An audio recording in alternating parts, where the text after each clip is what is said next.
بسم اللہ الرحمن الرحیم۔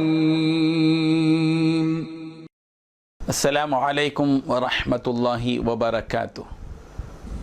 آج کا پیغام عنوان ہے شفاعت رسول۔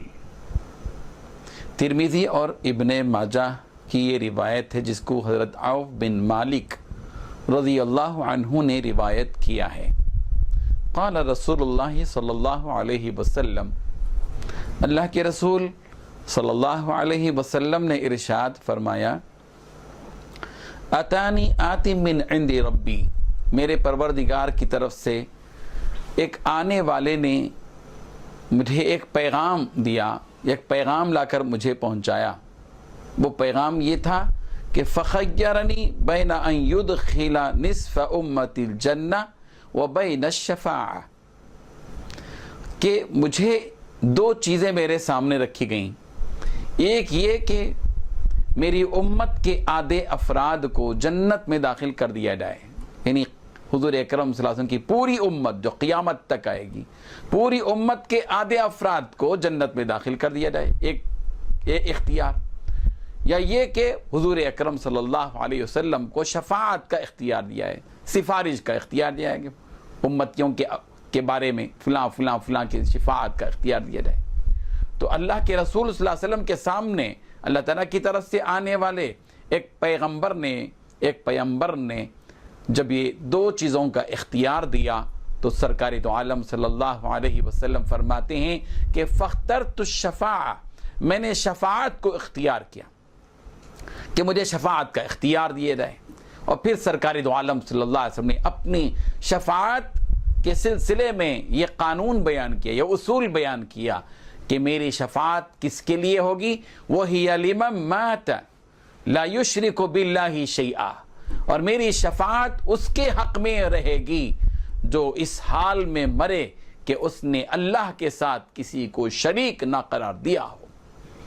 اس سے معلوم ہوتا ہے کہ شرک اللہ تبارک و تعالیٰ کو اور اللہ کے رسول کو کس قدر ناپسند ہے۔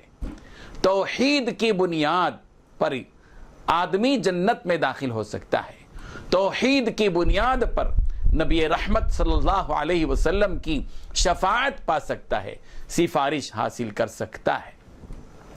اس لیے حضور اکرم صلی اللہ علیہ وسلم نے اللہ تبارک و تعالیٰ کی طرف سے دی جانے والی دو چیزوں میں سے کہ آدھی امت کو جنت میں داخل کر دیا جائے یا یہ کہ آپ کو شفاعت کا اختیار دیا جائے، سرکار نے شفاعت کے اختیار کو پسند فرمایا اور اللہ کے رسول نے اختیار کیا کہ مجھے شفاعت کا اختیار دیا جائے۔ اور سرکار دو عالم صلی اللہ علیہ وسلم نے اپنی امت کو اس اصول سے باخبر کر دیا کہ میری شفاعت کے لیے شرط یہ ہوگی کہ زندگی میں اس نے شرک نہ کیا ہو اور اس کی موت اس حالت میں ہوئی ہو کہ اس نے شرک نہ کیا ہو، اللہ کے ساتھ کسی کو شریک قرار نہ دیا ہو۔ اسی لیے مومن بندوں کو چاہیے کہ اپنی زندگی میں اپنی زبان سے کوئی ایسا جملہ نہ نکالے جس سے شرک ہو۔ اللہ وحدہ لا شریک، اللہ تعالیٰ ایک ہیں، اکیلے ہیں، تنہا ہیں، اس کی کوئی مثال نہیں ہے اور ان کا کوئی شریک نہیں ہے۔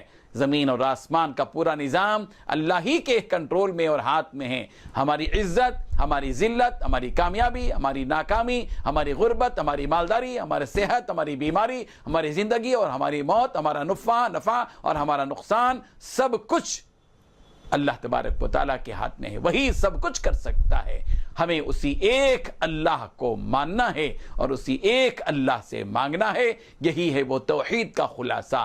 اور زندگی میں اس بات کی خواہش ہو کہ ہم اس حالت میں اللہ کے دربار میں جائیں، ہماری موت اس حالت میں ہو کہ ہم اللہ کے ساتھ کسی اور کو شریک نہ کیے ہوئے ہوں، نہ کر رہے ہوں، اور ایک اللہ کو مانتے ہوئے اور ایک اللہ سے مانگتے ہوئے ہمیں اس دنیا میں رہنا ہے اور اس دنیا سے جانا ہے۔ اللہ تعالی ہم سب کو عمل کی توفیق عطا فرمائے۔ وآخر دعوانا ان الحمد للہ رب العالمین۔